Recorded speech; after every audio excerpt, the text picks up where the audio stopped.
Di balik setiap candle, ada keputusan yang tak terlihat. Di balik setiap pergerakan harga, ada kekuatan besar yang saling bertarung. Dan minggu ini, market tidak hanya bergerak, ia sedang memilih arah masa depan. Minggu ini dunia finansial berada di satu persimpangan besar. Inflasi masih belum sepenuhnya terkendali, namun pertumbuhan ekonomi mulai menunjukkan tanda kelelahan. Amerika Serikat masih terlihat kuat dengan konsumsi yang belum runtuh. Eropa berjalan lebih lambat, dan Inggris mulai menunjukkan retakan dari dalam. Sementara Jepang masih bertahan dengan kebijakan longgar, namun tekanan semakin terasa. Inilah narasi besar minggu ini. Pertanyaannya, apakah Bank Sentral akan tetap agresif atau mulai menyerah pada perlambatan ekonomi? Di video ini, kita akan membahas top 5 pair dengan analisa teknikal dan fundamental untuk melihat peluang market yang benar-benar relevan minggu ini. Untuk memahami kemana market akan pergi, kita harus melihat ke belakang. Pekan lalu Amerika menunjukkan kekuatannya. Data manufaktur melonjak, Philly Fed mencetak angka tinggi. Klaim pengangguran tetap stabil, menandakan ekonomi masih bertahan. Artinya satu hal, dolar belum kehilangan tenaga. Namun di sisi lain, Inggris mulai mengalami keretakan. Lapangan kerja bertambah, tapi pengangguran ikut naik. Ini bukan kekuatan, tapi ini tanda ketidakseimbangan yang mulai muncul. Dan di Eropa, market bergerak tanpa arah yang jelas. Kurangnya katalis membuat euro terjebak dalam ketidakpastian.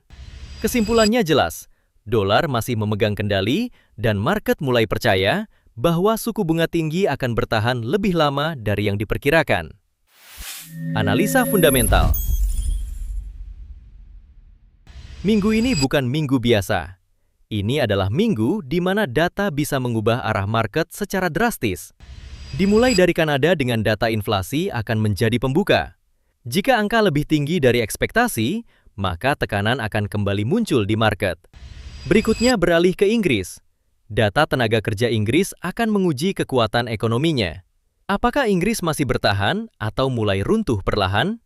Data CPI akan menentukan nasib pound sterling. Jika inflasi tinggi, GBP bisa melonjak. Namun jika turun, kejatuhannya bisa brutal. Inggris dan Eropa akan merilis data PMI pada hari Kamis. Ini bukan sekedar angka, tapi ini adalah denyut nadi ekonomi. Apakah sektor bisnis masih hidup atau mulai melemah? Namun puncaknya ada di Amerika. Data retail sales akan menjadi jantung pergerakan dolar minggu ini. Jika konsumsi tetap kuat, maka dolar akan kembali mendominasi. Tapi jika melemah, market bisa berbalik arah dengan cepat. Dan sentimen konsumen Amerika akan menjadi penutup cerita minggu ini. Kesimpulannya sederhana, dolar masih kuat selama data mendukung.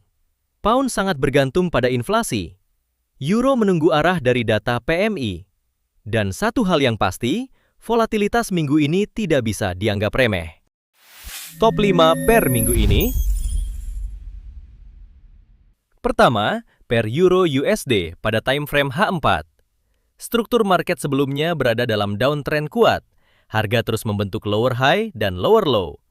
Namun perhatikan area bawah terdapat zona demand di 1,1620 hingga 1,1510.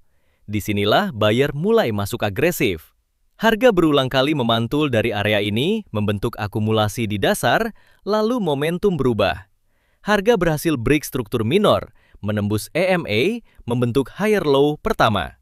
Sekarang harga bergerak menuju area support di 1,1750 hingga 1,1680. Yang sebelumnya adalah resistance, kini menjadi area uji kekuatan buyer. Di atasnya ada zona krusial resistance 1,1860 hingga 1,1920.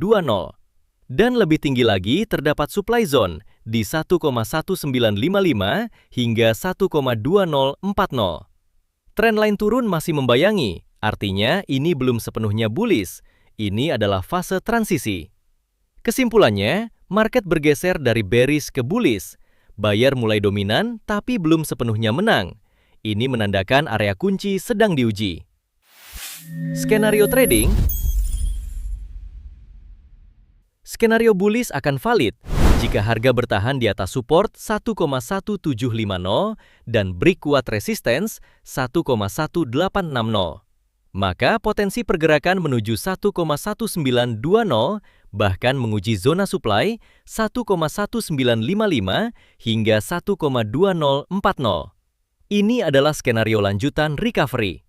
Namun, skenario bearish akan terjadi jika harga gagal bertahan di area support 1,1750 dan kembali turun menembus struktur. Maka kemungkinan kembali ke 1,1680 bahkan retest ke zona demand 1,1620 hingga 1,1510. Artinya, ini hanya fake breakout dan seller masih menguasai market. Market tidak pernah bergerak secara acak, ia meninggalkan jejak bagi yang mau membaca. Di antara support dan resistance, di antara ketakutan dan kesempatan. Trader profesional tidak menebak, mereka menunggu, membaca, dan mengeksekusi dengan disiplin. Kedua, pair GBP/USD pada time frame H4. Pada chart semuanya menjadi jelas, struktur market sebelumnya jelas bearish, ditandai dengan lower high dan lower low. Namun, semua berubah saat harga menyentuh zona demand. Terjadi reaksi kuat, impuls bullish yang agresif. Ini bukan retrace biasa, ini adalah tanda awal perubahan struktur. Harga sudah mulai berada di atas EMA, dan garis EMA mulai mengarah ke atas. Ini adalah sinyal awal bahwa buyer mulai menguasai market. Trendline turun sudah ditembus, dan yang lebih penting, retest berhasil. Ini adalah validasi. Sekarang kita lihat zona kunci. Pada bagian atas terdapat area resistance kuat di 1,3600 hingga 1,3670 dan zona supply besar di 1,3710 hingga 1,3790.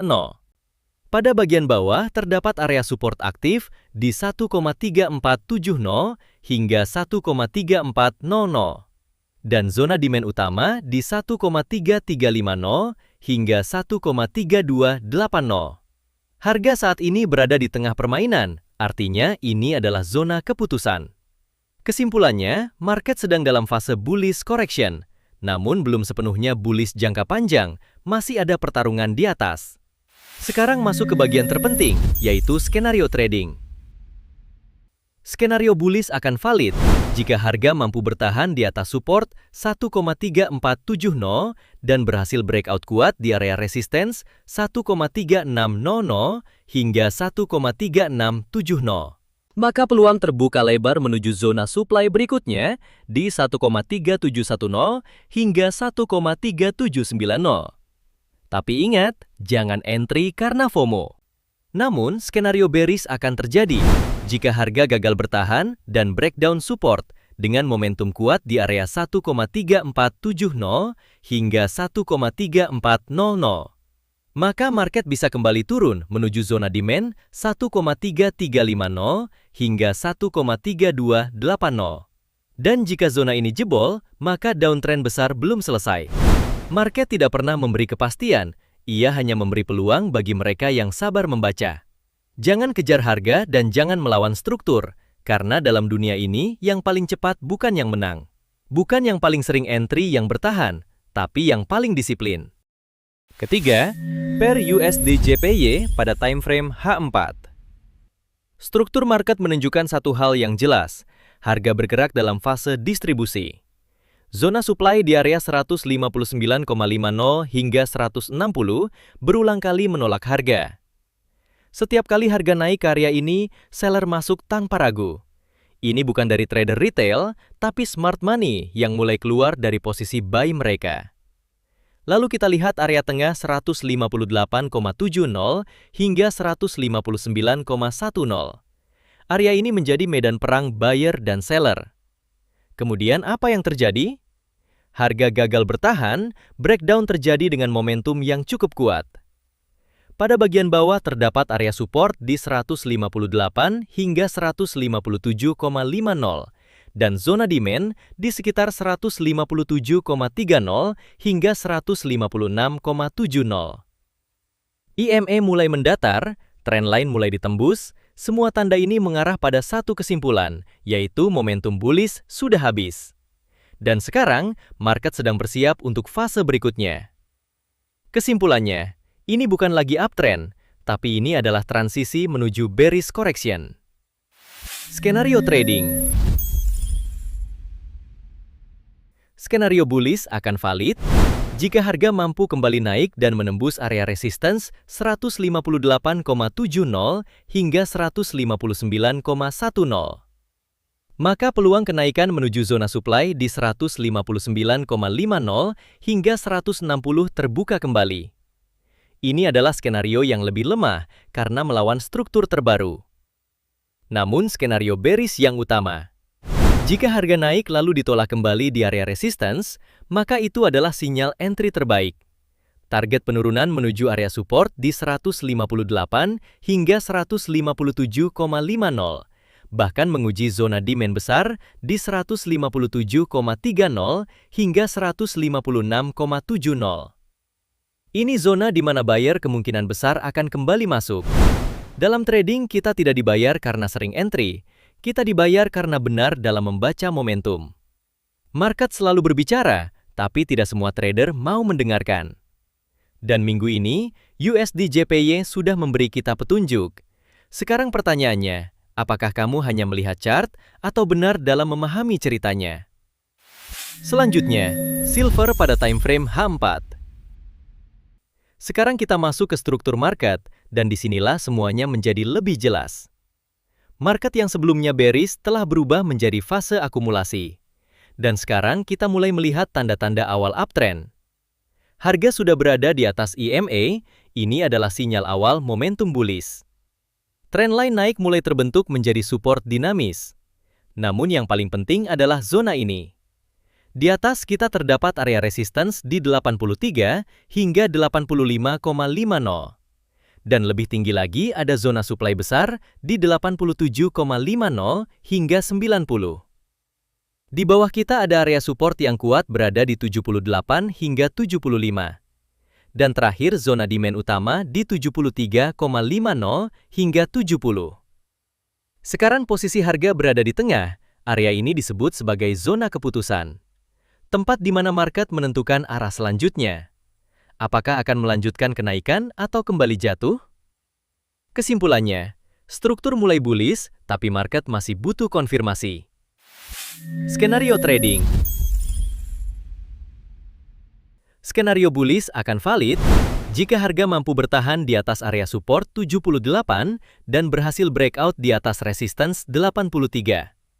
Maka jalan akan terbuka menuju target berikutnya di 85,50, bahkan menguji zona supply 87,50 hingga 90.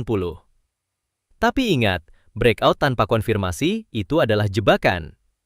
Namun skenario bearish akan terjadi jika harga gagal bertahan di atas support dan breakdown ke bawah 78, maka tekanan akan kembali datang. Target penurunan menuju ke 75 dan bahkan ke zona demand 73,50 hingga 70. Ini adalah jalur koreksi sebelum naik lebih tinggi. Pada akhirnya, market bukan tentang siapa yang paling pintar, tapi tentang siapa yang paling sabar. Yang mampu menunggu tanpa terburu-buru, yang mampu membaca tanpa terjebak emosi. Terakhir, gold pada time frame H4. Secara struktur market berada dalam fase ranging, namun dengan bias bullish yang mulai melemah. Harga sebelumnya bergerak naik mencoba menembus resistance, tapi yang terjadi adalah rejection. Sebuah spike yang langsung ditarik turun kembali. Ini bukan sekedar gerakan biasa, tapi ini adalah sinyal bahwa ada distribusi di atas, menandakan smart money mulai melepas posisi. Perhatikan area ini. Di sisi atas terdapat area resistance kuat di 4.890 hingga 4.940. Dan di atasnya ada zona supply besar di 4.965 hingga 5.050. Di sisi bawah terdapat area support penting berada di 4.824 hingga 4.780. Dan lebih dalam lagi, ada zona demand di 4.748 hingga 4.690. EMA mulai mendatar menandakan momentum kehilangan arah. Trendline naik masih bertahan, tapi sudah beberapa kali diuji. Artinya, market sedang berada di fase keputusan. Bukan tempat untuk spekulasi, tapi tempat untuk konfirmasi. Skenario trading. Skenario bullish akan valid jika harga mampu bertahan di atas support dan berhasil breakout kuat di atas resistance 4.890, maka buyer kembali mengambil kendali. Target kenaikan berikutnya menuju 4.940, bahkan menuju zona supply 4.965 hingga 5.000. Ini adalah skenario di mana market melanjutkan kenaikan. Namun, skenario bearish akan terjadi jika support 4.824 ditembus dan harga close di bawahnya. Itu adalah sinyal bahwa seller mulai dominan. Target penurunan bisa kembali ke zona demand 4.748 hingga 4.690. Ini bukan lagi retracement, tapi potensi reversal jangka pendek. Market tidak pernah bergerak secara acak. Setiap candle adalah hasil keputusan besar. Setiap level adalah jejak pertarungan antara buyer dan seller. Dan tugas kita bukan menebak, tapi membaca, menunggu, dan mengeksekusi dengan disiplin. Bukan yang paling sering entry yang menang di market, tapi yang paling sabar dalam menunggu momen yang pasti. Jika kamu merasa analisa seperti ini membantu kamu membaca market, jangan lupa like, subscribe, dan bagikan ke sesama trader. Trade smart, manage risk, dan semoga profit konsisten.